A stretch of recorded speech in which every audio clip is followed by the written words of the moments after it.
I walked into our nursery at 2 a.m., bleary-eyed, to check on our newborn. My hand brushed something cold under the crib mattress. A phone, not mine, not hers, a cheap burner. Buzzing with a new text, meet me tomorrow. Babe. He'll never know. My heart stopped. My wife, Clara, was cheating. With who? And why hide it here? I stood frozen, staring at the glowing screen. Clara was asleep in our bed, oblivious. We'd been married 5 years, together since college. She was my rock, my confidant, the mother of our 3-month-old son, Eli. How could she do this? My hands shook as I scrolled. Messages. Dozens. All from Jay. No name, just initials. Miss you. Can't wait. My stomach churned. The nursery was silent except for Ellie's soft breathing. I wanted to storm into our bedroom, scream, throw the phone in her face. But I didn't. I needed answers. Who was Jay? How long had this been going on? I slipped the phone into my pocket, my mind racing. Was our entire marriage a lie? Had I missed signs? We'd moved to Millbrook, a sleepy Ohio town, 2 years ago for my job at a logistics firm. Clara was a part-time graphic designer, working from home since Eli was born.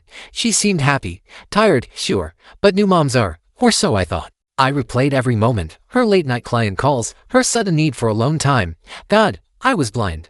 I sat on the nursery floor, the phone burning a hole in my pocket. I typed Jay's number into my phone, cross-referenced it. Nothing. A dead end. I thought about calling it, demanding answers, but what if Clara woke up? I needed a plan. I hid the phone back under the mattress, exactly as I found it. She'd never know I knew. Morning came. Clara was in the kitchen, humming, making coffee. Morning, Nate, she said, kissing my cheek. I forced a smile, my skin crawling. How could she act so normal? I watched her pour out milk into her mug, her wedding ring glinting. Did it mean nothing? I wanted to grab her, demand the truth. Instead, I said, slept okay. She nodded, oblivious. Ellie's been fussy.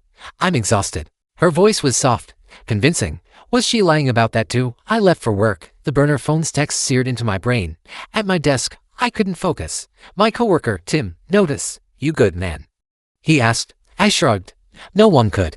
No, not yet. I started digging. Clara's laptop was password protected, but I knew her habits. She reused passwords. I tried Ellie's birth date. Bingo. Her email was clean. But her search history wasn't. How to delete texts permanently? Cheap phones near me. My chest tightened. She was covering her tracks. But why a burner? Why not her own phone? Then I found it. An email receipt from a motel in Crestview, 20 miles away. Booked 3 weeks ago. One night, single room. Feed. Told me she was visiting her sister that day. Another lie. I cross-checked the date with the burner's texts. Message from Jay. Motel was perfect. Again soon. I felt sick. I drove home early, claiming a headache. Clara was on the couch, scrolling her phone. You're pale, she said, concerned. Was she faking that too? I mumbled something about stress and locked myself in the bathroom. I pulled up the burner phone's number again, tempted to text Jay, to confront him. But what if he told her? I needed more. That night, I barely slept. Clara curled up next to me, her breathing steady. I stared at the ceiling, imagining her with someone else. Was Jay a coworker? A friend? A stranger? The betrayal cut deeper than I expected. Eli was 3 months old. How could she do this now? What kind of person hides a secret phone in their baby's crib? The next day, I followed her. She said she was running errands. I called in sick, rented a car, and tailed her. She drove to a coffee shop in Crestview. I parked across the street, watching. A man approached her table. Tall, mid-30s, wearing a leather jacket. They hugged. Long. My grip tightened on the steering wheel. Was this Jay? They talked for an hour. No kissing, no obvious affection, but the familiarity killed me. I snapped photos, my hands shaking. When she left, I followed her home. She acted normal, cooking dinner, asking about my day. I couldn't eat. You sure you're okay? She asked again. I nodded. My jaw tight. I was drowning in her lies. What would you do if you found proof your partner was cheating? But they acted like nothing was wrong. Would you confront them? Wait, I'm stuck. Reddit. I need to know who Jay is. But every step feels like a trap. Asterisk. I couldn't look at Clara without seeing that man's face. Leather jacket, smug smile, hugging her like they'd done it 1,000 times. My blood boiled. I needed to know who Jay was. But confronting her now felt like walking into a minefield. What if she lied again? What if she turned it on me? I had to be smart.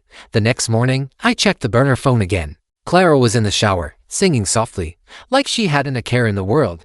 I slipped into the nursery, heart pounding, and grabbed it from under Ellie's crib. New texts from Jay. Missed you at the gym. Same time tomorrow. The gym. Clara. Hadn't mentioned working out in months. Another lie. I scrolled further. Older messages painted a picture. You make me feel alive. He doesn't get you like I do. Each word was a knife. I wanted to smash the phone, but I took screenshots instead. Sending them to my email. Evidence. If this blew up, I'd need it. But God, reading those texts made me feel like less of a man. At breakfast, Clara was all smiles, feeding Eli mashed bananas. You're quiet, Nate, she said, tilting her head. Work stressing you out. I wanted to scream, who's Jay? Why are you doing this? Instead, I muttered, yeah, long week. She reached for my hand. I pulled away. Her eyes flickered, but she said nothing. Did she suspect I knew? I started piecing things together. Jim was a lead. Clara went to Fitpulse, a local spot, before Eli was born. She'd stopped, or so she said. I called the gym, pretending to be a new member. Any trainers named starting with J? I asked. The receptionist paused. We have a Jared. He's popular. Jared, J. My stomach dropped. I drove to Fitpulse that afternoon, claiming I forgot something at work. The place was packed, clanging weights, thumping music. I spotted him instantly. Leather jacket guy. Jared. He was spotting a woman on a bench press, all charm and grins. I clenched my fists, imagining confronting him. But what would I say? Stay away from my wife. I needed more proof. Back home, I dug deeper. Clara's bank app was synced to mine. I found small charges, coffee shops, a gas station near Crestview, that motel, all on days she claimed to be busy. I cross-referenced the dates with the burner's texts. They lined up perfectly. She was meeting Jared, planning it around my schedule. The betrayal felt like a punch I couldn't dodge. Then came the kicker. I found an old photo on her laptop, buried in a folder labeled work. Clara and Jared, arms around each other. At some fitness event last year. She was smiling. Glowing. I barely recognized her. Was this who she really was? Someone who could lie to my face while raising our son. My chest ached. I wanted to hate her, but I still loved her. That night, I followed her again. She said she was going to a mom group. I tailed her to a park near Crestview. Jared was there, leaning against a tree. They didn't touch, but their body language screamed intimacy. I stayed in my car, snapping photos, my heart racing.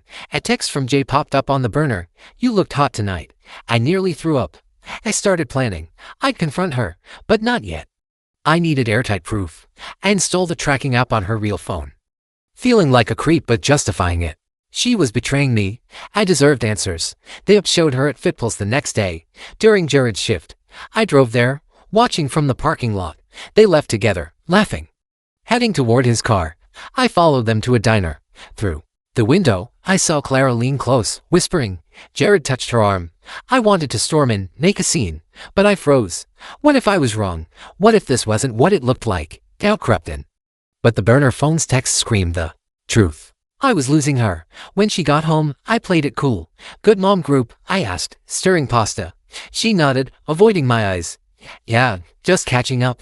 Her lies were effortless now. I wondered how long she'd been this person.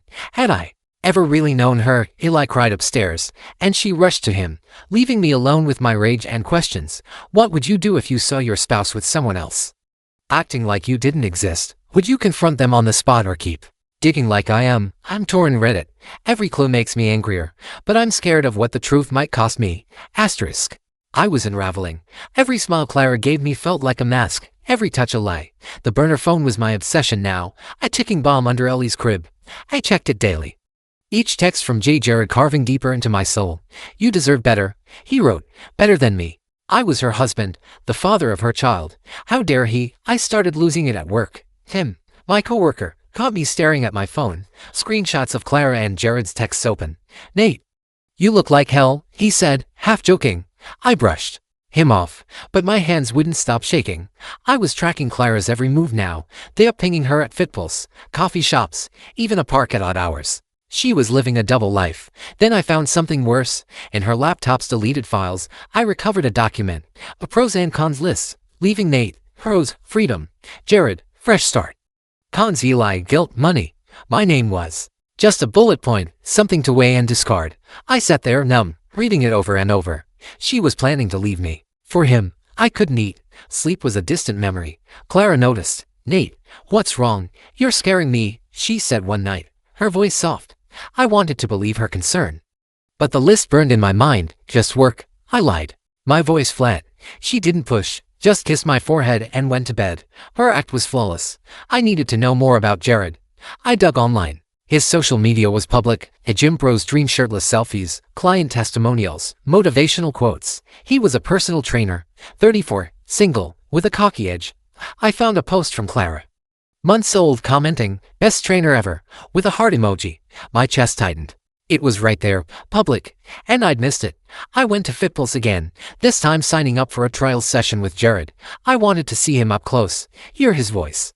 Gauge the man stealing my wife. He was all charm, shaking my hand, saying, "Let's get you ripped, Nate." I forced a grin, hating how easy he was to like. Did Clara fall for this? During the session, he mentioned a client he was close to. "She's special," he said. Smirking, my blood ran cold. I nodded, pretending interest, while imagining slamming his face into the dumbbell rack. I left with his business card, my knuckles white from gripping it. He had no idea who I was, yet, that night. Clara said she was meeting her sister, Leela, in Crestview. The tracking app told a different story, another motel. I drove there, heart pounding, and parked in the shadows. Jared's car was in the lot. I waited, gripping the steering wheel. Until they emerged, her hair messy, his arm around her. I snapped. Photos, my vision blurring with rage. I almost confronted them right there. I imagined storming up, screaming, exposing her.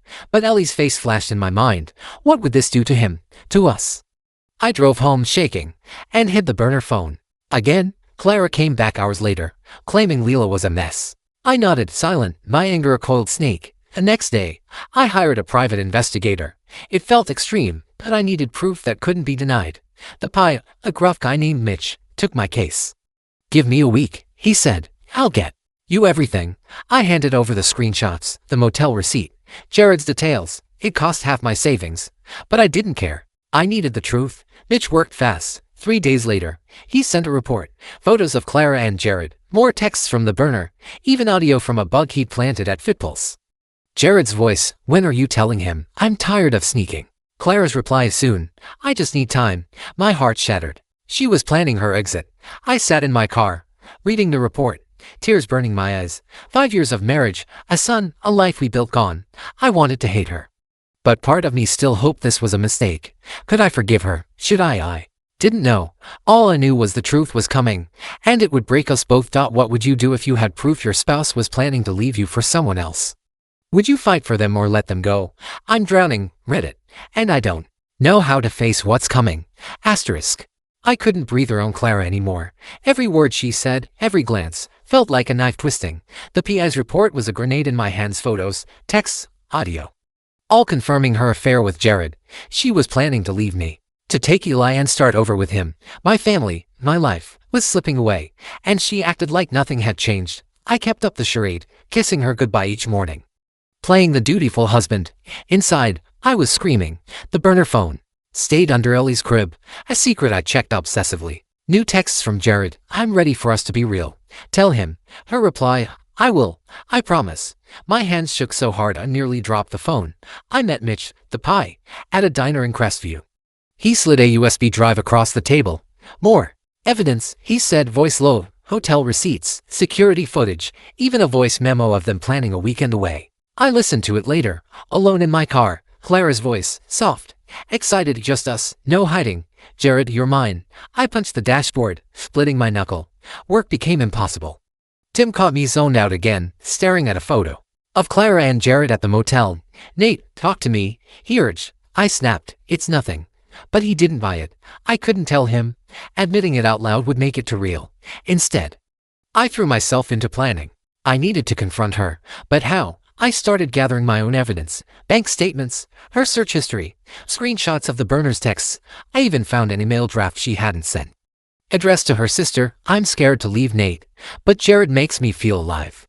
Alive? What was I? Dead weight. I printed everything, stashing it in a locked drawer at work. If this went to court, I'd be ready. Then came a curveball. Clara's sister, Leela, called me. "Nate, is Clara okay?" she asked, voice shaky. "She's been distant, dodging me." I froze. Leela didn't know about Jared. Clara had lied to her too, using her as a cover for motel trips. I played dumb. "She's fine, just busy with Eli." Leela sighed. "Tell her to call me." I hung up, my mind spinning. That night, I tested Clara. Over dinner, I said, "Leela called. She's worried about you. Her fork stopped midair. Oh, what did she say? Her voice was too casual. I starting. Just that you've been distant, I said, watching her. She shrugged. I'll call her. She didn't. I knew she wouldn't. The lie was so easy for her now. I followed her again to Fitpulse. Jared was there, all smiles, adjusting her form on a treadmill. Their hands brushed, lingering. I sat in my car, gripping the wheel, imagining dragging him outside. But then I saw something else. A woman, late 20s, approached Jared after Clara left. She hugged him, kissed his cheek. Another client. Or was he playing Clara too? I tailed Jared that night, my anger driving me. He went to a bar, met the same woman. They were close, laughing, her hand on his thigh. I snapped photos, my mind racing. Was Jared a serial cheater? Did Clara know? Part of me hoped he was using her to serve her right. But the thought of her being hurt twisted my gut. I still cared. Damn it. Mitch called with a bombshell. Jared's got a record, he said. Fraud, 2 years ago. Count a client out of thousands. Watch yourself. Fraud. Was Jared after Clara's money? Our money. We weren't rich, but we had savings. A house. Was this his game? I felt sick, but also vindicated. Clara was in over her head. I planned my move. I'd confront her at home, with Eli at my mom's, so we could talk without interruption. I rehearsed it in my head, calm, direct, no escape. I'd show her the evidence, demand the truth. But doubt crept in. What if she denied it? What if she left with Eli? I couldn't lose my son.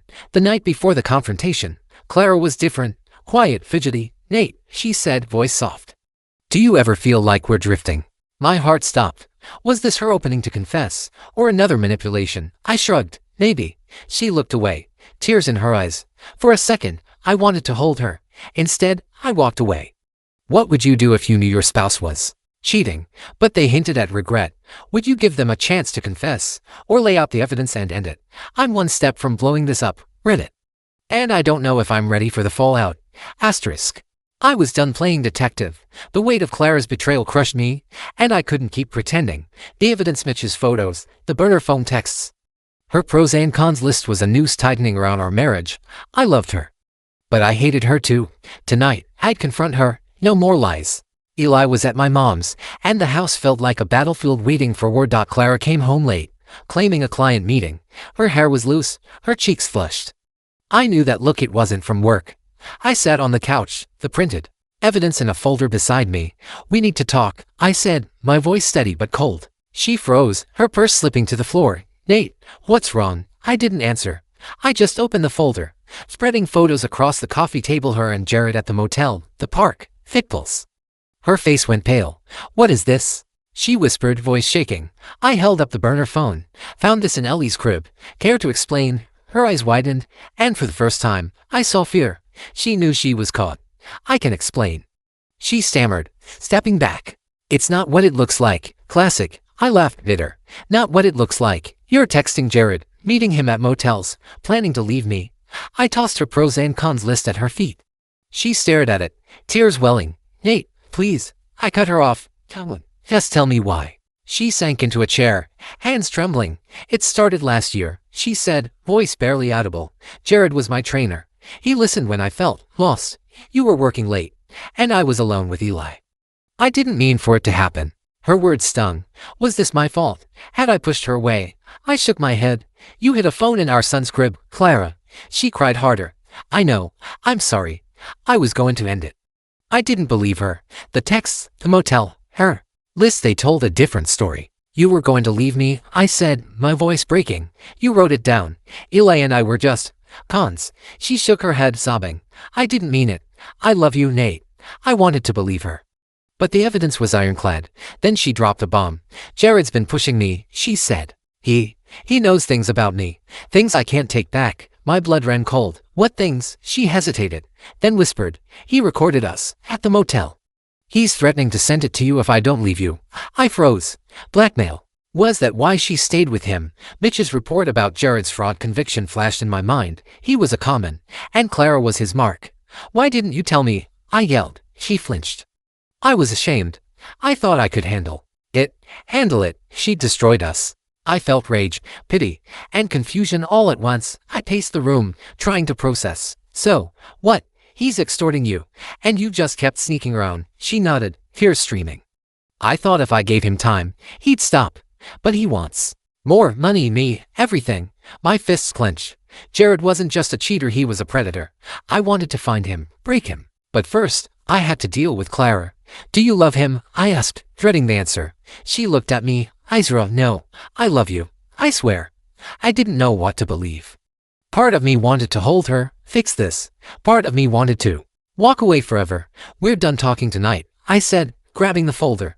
I need time. She nodded, silent, broken. I slept in the guest room, replaying her words. Blackmail explained the burner, the secrecy, but not her betrayal. She chose Jared, at least at first. Could I forgive that? Could I trust her again? And what about Jared? If he had a video, he could ruin her, ruin us. I needed to end this, but how? The next morning, I called Mitch. Jared's blackmailing her, I said. Can you get that video? He grunted, tough. But I'll try, he's slippery.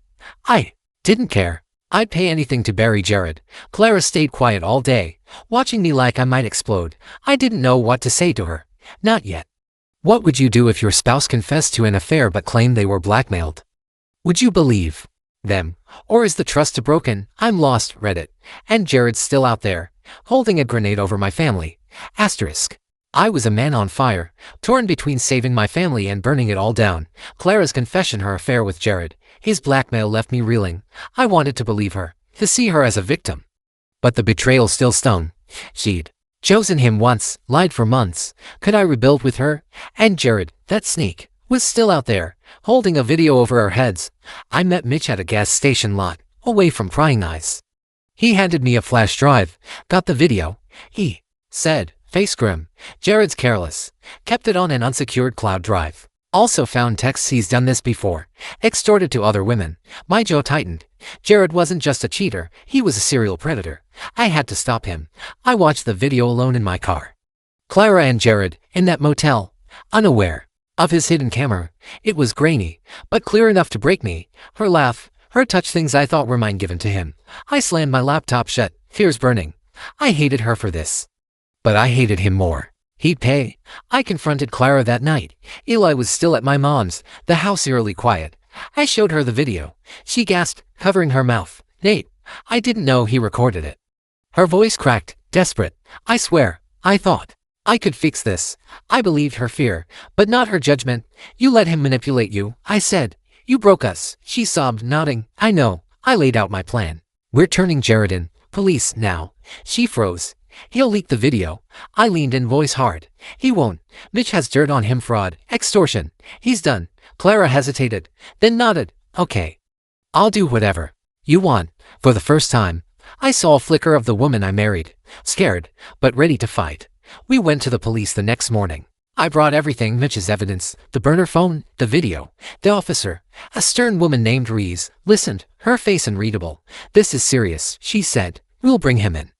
They did. Jared was arrested that afternoon for extortion and fraud. His smug grin was gone in the mugshot I saw online. Clara and I sat in silence after. The video hadn't leaked yet, but the damage was done.